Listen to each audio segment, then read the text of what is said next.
సాయిరామ్. ఆ సాయినాథుని ఆశీర్వాదంతో ప్రతి ఒక్కరూ కూడా ఆనందంగా, ఆరోగ్యంగా, అష్టైశ్వర్యాలతో ఉండాలని మనస్ఫూర్తిగా కోరుకుంటున్నానండి.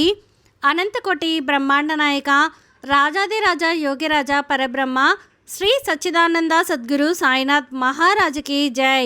ఎక్కడెక్కడో తిరిగి ఎక్కడా కూడా మీ సమస్యకు పరిష్కారం దొరకక అయోమయ పరిస్థితిలో ఏం చేయాలో పాలుపోక ఉన్నారా? అయితే మీకోసమే ఇప్పుడు నేను చెప్పబోయే విషయం శ్రీ షిరిడి సాయిబాబా జ్యోతిషాలయం అండి. గురువుగారు సిద్ధాంతి సుబ్రహ్మణ్యం రాజు గారు. మీరు ఎక్కడికి వెళ్లాల్సిన అవసరం లేదండి. ఫోన్లో గురువుగారిని సంప్రదిస్తేనే ఒక అంజనం వేసి మీ సమస్య ఏంటి, దానికి పరిష్కారం ఏంటి అనేది మీకే స్వయంగా గురువుగారు వివరిస్తారు. మీరు ఒక్కసారి నమ్మకంగా కాల్ చేసి చూడండి, మీకే అర్థమవుతుంది నేను ఎందుకు ఇంత నమ్మకంగా చెప్తున్నాను అనేది. గురువు గారిని సంప్రదించాల్సినటువంటి ఫోన్ నెంబర్ 9908224144. మీకున్నటువంటి ఆర్థిక సమస్యలు, ఆస్తి తగాదాలు, నాగదోషము, నరదిష్టి సమస్యలు, భార్యాభర్తల మధ్య అన్యోన్యత లేకపోవడం, కుటుంబంలో చాలా గొడవలు జరుగుతూ ఉండడం, స్త్రీ పురుషుల వశీకరణం, ఎటువంటి సమస్యలైనా సరే మీరు గురువు గారిని సంప్రదించి మీ సమస్యకి పరిష్కారాన్ని తెలుసుకోండి. మీరు ఎక్కడికో వెళ్ళాల్సిన అవసరం అసలు లేదండి. గురువు గారిని సంప్రదించాల్సినటువంటి ఫోన్ నెంబర్ 9908224144. ఈరోజు బాబా గారు మన కోసం అందించినటువంటి సందేశం ఏంటి అంటే, తల్లి నీ కన్నీళ్ళు తొడవడానికే నీ వాకిట ముందుకి వచ్చాను, శ్రద్ధగా వినమ్మా, నా మాట ఆలకిస్తావు కదా అని చెప్పి బాబాగారు అయితే అంటున్నారండి. మరి బాబాగారు మనతో ఏం చెప్పడానికి మన వాకిట ముందుకు వచ్చారో తెలుసుకోవాలి అనుకుంటే వీడియోని చివరి వరకు స్కిప్ చేయకుండా చూడండి. అలాగే మన ఛానల్ని ఫస్ట్ టైం చూస్తున్న వాళ్ళైతే సబ్స్క్రైబ్ చేసుకొని పక్కనే ఉన్న బెల్ ఐకాన్ని క్లిక్ చేయడం అస్సలు మర్చిపోద్దండి. ఓం సాయిరామ్, ఓం సాయినాథాయ నమః అని కామెంట్ చేయడం కూడా అస్సలు మర్చిపోకండి. ఇక బాబాగారు అందించిన సందేశం గురించి చూస్తే, తల్లి నువ్వు అందరినీ నమ్మావు కదమ్మా, అందరి కోసం కష్టపడ్డావు, కానీ ఒక్కసారి నన్ను నమ్మి చూడు. నీ చేయి పట్టుకొని ఈ దుఃఖ సముద్రాన్ని అలవోకగా నిన్ను దాటించే బాధ్యత ఈ సాయి తండ్రిది. నేను నీకిచ్చే అభయం ఎప్పటికీ మారదు. నా భక్తుల మీద ఉండే వాత్సల్యం శాశ్వతమైనది. తల్లి నీ ఇంటి గుమ్మం వద్దే నేను నిలబడి ఉన్నాను. ఎప్పుడెప్పుడు తలుపు తీస్తావా అని ఎదురు చూస్తున్నాను. తలుపు తీయడం అంటే కేవలం చెక్క తలుపు తీయడం కాదమ్మా, నీ మనసులో అహంకారాన్ని, భయాన్ని, సంశయాన్ని వీడి నన్ను పరిపూర్ణంగా నమ్మడమే. అలాగే నీ మనసు తలుపు తీయడమే. నువ్వు నమ్మిన లోపలికి ఆహ్వానిస్తే నీ ఇంటిలోకి దారిద్రాన్ని, అశాంతిని పారద్రోలి నీ ఇంటిలో ఐశ్వర్యాన్ని, సుఖశాంతులని నింపుతాను. నువ్వు నాపై ఉంచే విశ్వాసం ఎంత గొప్పదైతే నేను నీకు ఇచ్చే ప్రతిఫలం అంత గొప్పగా ఉంటుందమ్మా. నమ్ము. నువ్వు పిలవకుండానే నీ ఇంటి వద్ద వచ్చాను అంటే నీ మూగవేతన నన్ను ఎంతలా కదిలించోందో అర్థం చేసుకోమ్మా. అంతలా కదిలించింది కాబట్టే నేను నీ ముందుకు వచ్చాను. నీ బాధ్యతలన్నీ నావి. నువ్వు పడే ప్రతి ఇబ్బంది నా బాధ్యత. నువ్వు కేవలం ఈ సాయినామాన్ని స్మరించు, నీ ధర్మాన్ని నిష్కల్మషంగా నిర్వహించు, మిగతాదంతా నేను చూసుకుంటాను కదా. చాలామంది నన్ను అడుగుతూ ఉంటారు, బాబా నేను ఎప్పుడూ మంచి పనులే చేస్తాను, ఎవరికి అన్యాయం చేయను, మరి నాకే ఎందుకు ఇన్ని కష్టాలు వస్తున్నాయని. తల్లి చేలో ఉన్న కలుపు మొక్కల్ని పీకేస్తే కదా పంట బాగా పండేది. బంగారం అగ్నిలో కాలితే కదా ఆభరణాలుగా మారేది. నీ జీవితంలో వచ్చే కష్టాలు కూడా అలాంటివే. నీలోని చెడు గుణాలన్నీ పూర్వజన్మ కర్మలు కడిగేసి నిన్ను నిర్మలమైన బంగారంలా మెరిసేలా చేస్తే, తల్లి మార్చడానికి నేను వచ్చానమ్మా. నీ కష్టాలు ఇచ్చాను, నువ్వు తట్టుకునే శక్తిని కూడా ప్రసాదించాను. కష్టాల్లో ఉన్నప్పుడే మనిషి దేవుడిని తలుచుకుంటాడు. ఆ స్మరణే నిన్ను మోక్షానికి దారితీస్తుంది. కాబట్టి ప్రతి పరిస్థితిని, ప్రతి కష్టాన్ని నా ప్రసాదంగా ఆహ్వానించు. నాపై నమ్మకం ఉంచు, నీకు మంచి జరుగుతుంది. నీ ఆర్థిక ఇబ్బందులు, నీ ఉద్యోగ సమస్యలు, నీ వ్యాపారంలో నష్టాలు, అప్పుల బాధ ఇవన్నీ చూసి దిగులు పడకు, అధైర్యపడకు. నీకు ఏది ఎప్పుడు ఇవ్వాలో, ఎంత ఇవ్వాలో నాకు బాగా తెలుసమ్మా. ఒక్కొక్కసారి నువ్వు అడిగింది నేను ఇవ్వకపోవచ్చు, ఎందుకంటే అది నీకు ఈ సమయంలో హాని చేస్తుందని నాకు తెలుసు కదా.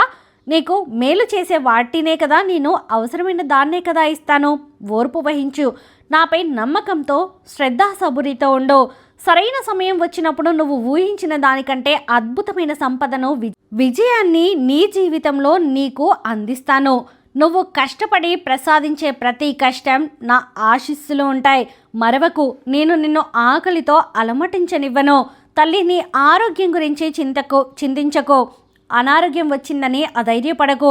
రోగం అనేది దేహానికి కానీ ఆత్మకు కాదు. నీ దేహం నా గుడి. నువ్వు నా విభూతిని నమ్మకంతో నుదుటిన ధరించు.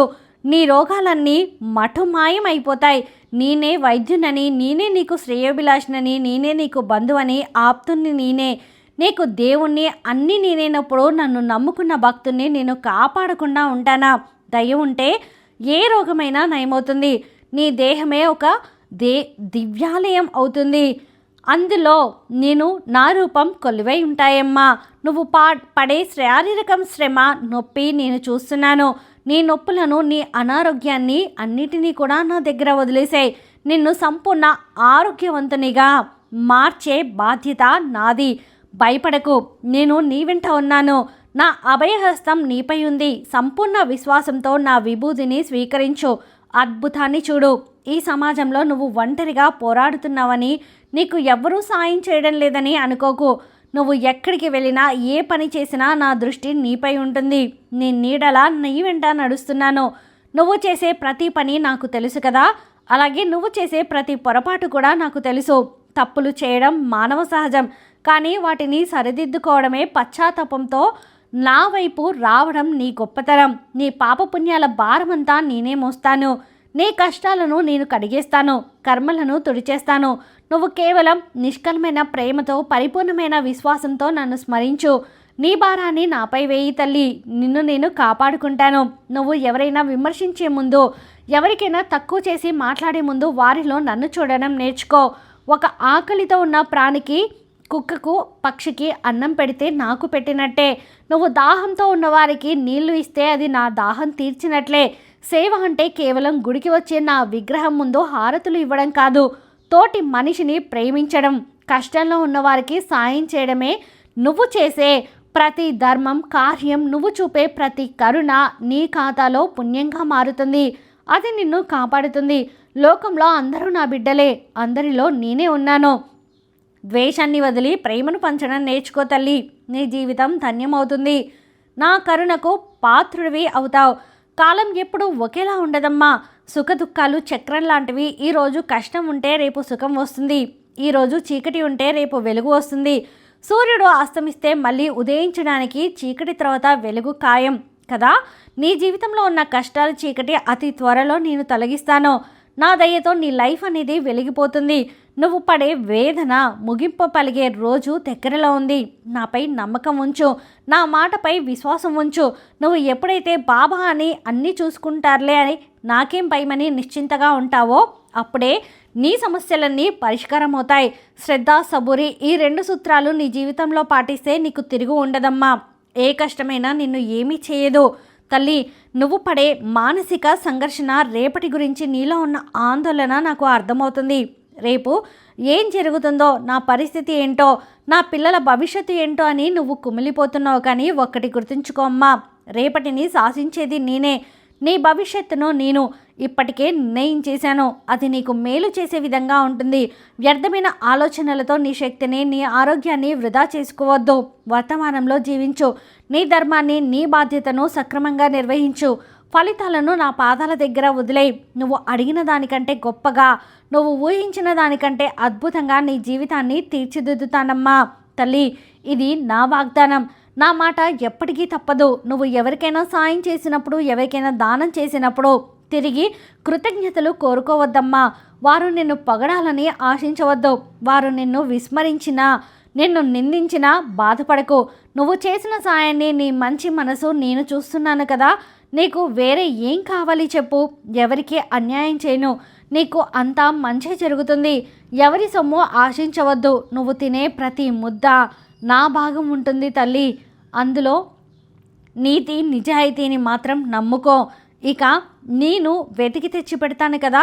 నీకు కావలసినవన్నీ నువ్వు అడగకముందు ఇచ్చే తండ్రి నేనున్నాను కదా. కేవలం నీ హృదయాన్ని శుద్ధి చేసుకో. ద్వేషం వదిలే. నీకు నిరంతరం కొలివై నీలో ఉంటాను. లోకం నిన్ను తక్కువగా చూడొచ్చు. నీ శక్తి సామర్థ్యాలు శక్కించవచ్చు. నిన్ను పనికిరాని వాడిలా భావించవచ్చు. కానీ నేనేంటో, నీ సత్తా ఏంటో నాకు తెలియదా? నీ ఆత్మశక్తి నాకు తెలుసమ్మా. నీలో దాగి ఉన్న అనంతమైన శక్తిని గుర్తిస్తున్నాను. ధైర్యంగా ఉండు. పిరికితనాన్ని విడిచిపెట్టు. నేను నీ వెనక ఉన్నానని నమ్ము. ఒక సింహం బిడ్డలా ముందుకు సాగు. ఏ అడ్డం వచ్చినా దాన్ని ఎదుర్కొని మొండితనం శక్తి నేను నీకు ప్రసాదిస్తాను. నీ విజయం వెనక నా హస్తం ఉంది. నిన్ను ఉన్నత స్థాయిలో నిలబెడతాను తల్లి. నువ్వు గెలిచినప్పుడు లోకమంతా నీ కాళ్ళ దగ్గరకు వస్తుంది. అప్పుడు కూడా అహంకారం చెందకుండా నా దయతో ఇదంతా జరిగిందని వినయంతో ఉండు. తల్లి, నువ్వు షిరిడి రావాలని, నా సమాధిని దర్శించుకోవాలని అనుకుంటున్నావేమో, కానీ నువ్వు ఉన్న చోటనే నేను ఉన్నాను. నా సమాధి నీ హృదయంలో మనస్ఫూర్తిగా కళ్ళు మూసుకొని ప్రేమతో నన్ను తలుచుకుంటే నీ సాయిని పిలిచినట్టే, నీ ఎదురుగా నేను ఉన్నట్టే. నా విగ్రహం చుట్టూ నువ్వు నాకు తిరిగి పూజలు చేయడం కంటే కూడా నా బోధనలు పాటించడం నాకు ఇష్టం. పేదలకు సాయం చేసి ఆపదలో ఉన్నవారిని ఆదుకోవడం ఇష్టం. ఆకలితో ఉన్నవారికి అన్నం పెట్టడం ఇష్టం. నాకు నువ్వు ఇచ్చే గొప్ప గురుదక్షిణ అదేనమ్మా. గొప్ప పూజ కూడా అదేనమ్మా. నువ్వు ఎక్కడ ఉంటే అక్కడే షిరిడి ఉంటుంది. నా హృదయమే నా ద్వారకామయ్యి. నీ హృదయమే నా ద్వారకామయ్యి తల్లి. నువ్వు ఎక్కడెక్కడో నన్ను వెతకొద్దు. నువ్వు చదివే పారాయణాలు అవన్నీ కూడా నా వరకు చేరుతున్నాయి. ప్రతి మాట నా చెవిన పడుతుంది. నీ ఆర్తి నాకు అర్థమవుతుంది.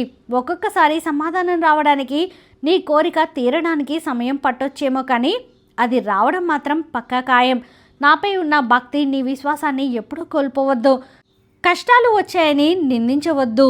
తుఫాను వచ్చినా నీ విశ్వాసం అనే దీపం ఆరిపోకుండా ఆ దీపమే నీకు దారి చూపుతుంది. నువ్వు చీకటిలో నడుస్తున్నప్పుడు నేను నీ చేతిలో ఉన్న ఒక టార్చ్ లైట్లా మారి దారి చూపిస్తాను. ఒక్క అడుగు నా వైపే వేస్తే నీ 10 అడుగులు నేను నీ వైపు వేస్తానమ్మా. నిన్ను ఆదుకుంటాను. నీ బంధువుల వల్ల, స్నేహితుల వల్ల నువ్వు మోసపోయినా, అందరూ నిన్ను వాడుకుని వదిలేసినా, నిన్ను కరివేపాకులా తీసి పడేసినా కుమిలిపోవద్దు తల్లి. మనుషుల స్వభావమే అంతా. అది స్వార్థం లేని ఏ బంధంకైనా ఉంటుంది. కానీ కరుణ, నిస్వార్థమైన షరతులు లేని ఈ బాబా ఆశీస్సులు నీకు ఉన్నాయి. ఏది ఆశించకు. కేవలం నీ క్షేమాన్ని, నీ భక్తిని తప్ప నేను నీ దగ్గర నుంచి ఏమీ ఆశించను. తప్పు చేస్తే దండిస్తాను. అది నువ్వు తీర్చిదిద్దుకోవాలి అంతే. ఎప్పటికీ నిన్ను వదులుకోనమ్మా. నువ్వు నా బిడ్డవు. నా ప్రాణానికి ప్రాణమైన నా బిడ్డను కన్నీళ్లు తెప్పిస్తానా తల్లి? ఇకనైనా నీ ఏడుపు ఆపి చిరునవ్వుతో నా వైపు చూడు. నీ ప్రతి పనిలోనూ, ప్రతి క్షణంలోనూ ఈ సాయినామాన్ని తలుచుకో. నా నామస్మరణే నీ శ్వాస కావాలి. నువ్వు ప్రయాణం చేస్తున్నప్పుడు, భోజనం చేస్తున్నప్పుడు, ఉద్యోగం చేస్తున్నప్పుడు, నిద్రపోతున్నప్పుడు నా స్మరణ నీలో ఉండాలి. అది ఒక రక్షణ కవచంలా నిన్ను కాపాడుతుంది. ఏ ఆపద దరిచేరనీయదు. దుష్టశక్తులు, గాలి, ధూళి, చెడు దృష్టి నిన్ను తాకలేవు. నీ చుట్టూ నా అభయహస్తం, నా రక్షణ వలయం ఉంటుంది. నీ పిల్లల భవిష్యత్తు గురించి, వారి ఆరోగ్యం, చదువుల గురించి దిగులు పడవద్దు. వారు కూడా నా బిడ్డలుగా భావించి నిన్ను కాపాడుకుంటాను. వారికి మంచి భవిష్యత్తును ఇస్తాను. నీ వంశాన్ని వృద్ధి చేసే బాధ్యత ఈ సాయి తండ్రిది. నీ మనసు ఎప్పుడూ ప్రశాంతంగా ఉంచుకో. కోపం వచ్చిందనుకో మౌనంగా ఉండు. ఎవరితోనూ వాదించకు. అలాగే చెడు మాటలు చెప్పి ఎవ్వరిని నొప్పించకు. ఇది నా మనసు అనుకొని, నా యొక్క ఊపిరి అనుకొని నువ్వు ఉన్నప్పుడు నిన్ను నా ఊపిరిలో చేర్చుకుంటానమ్మా. నిన్ను ఎవరిని గౌరవించినా, గౌరవించకపోయినా నువ్వు మాత్రం ఇతరులను గౌరవిస్తూనే ఉండు. నీ సంస్కారమే నీ ప్రవర్తన, నీ భక్తియే ఈ సాయి. నేను నాలో కలుపుకున్నాను అని చెప్పి బాబాగారైతే అంటున్నారండి. మరి ఈ వీడియో మీకు నచ్చితే లైక్ చేయండి. అలాగే మరికొంతమంది సాయి భక్తులకు వీడియోని షేర్ చేయండి. ఫస్ట్ టైం ఛానల్ని చూస్తున్న వాళ్ళు సబ్స్క్రైబ్ చేసుకుని పక్కన బెల్ ఐకాన్ని క్లిక్ చేయడం అసలు మర్చిపోద్దండి. ఆ సాయినాథుని ఆశీర్వాదంతో ప్రతి ఒక్కరు కూడా ఆనందంగా, ఆరోగ్యంగా, అష్టైశ్వర్యాలతో ఉండాలని మరొక్కసారి మనస్ఫూర్తిగా కోరుకుంటున్నానండి. సర్వేజన సుఖినో భవంతు. ఓం సాయిరామ్.